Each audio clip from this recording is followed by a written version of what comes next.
అదేంటో మరి అది విచిత్రంగా కంపోజ్ చేశాడు ఆ క్యారెక్టర్. ఆ టైంలో ఎవరైనా వచ్చినప్పుడు వాడు ఏ వార్త తెచ్చినా సరే నా మూడ్ని బట్టి నేను మాట్లాడతాను.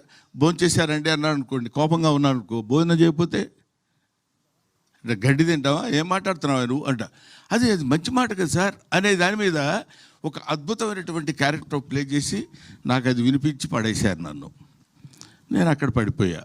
ఈ సినిమాలో నా క్యారెక్టర్ యొక్క స్పెషాలిటీ అది చాలా బాగా చేశాడు. ముఖ్యంగా ఈ సినిమాలో హీరో అప్పుడు గడ్డం లేదు, ఇప్పుడు ఉంది, అప్పుడు ఉంది అని ఇంత లేదు.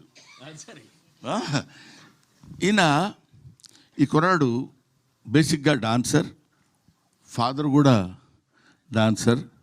సో చాలా ఈజీగా ఇంతమంది అతిరథ మహారథులు ఉన్నటువంటి ఈ సినిమాలో తన క్యారెక్టర్ని చాలా ఈజీగా, చాలా అలవోకగా చేస్తూ దాన్ని ఏమంటారు, మరి ఎక్కడ ఇబ్బంది కానీ లేకపోతే దాని ఇబ్బంది పడటం కానీ ఎదుటోళ్ళని ఇబ్బంది పెట్టడం కానీ, ఎందుకంటే బేసిక్గా తెలుగువాడు కాదేమో అన్న డౌట్ నాకు. ఏమండి, కన్నడ కదా, బెంగళూరు తెలుగు వాళ్ళు, అందువల్ల కన్నడ తెలుగు.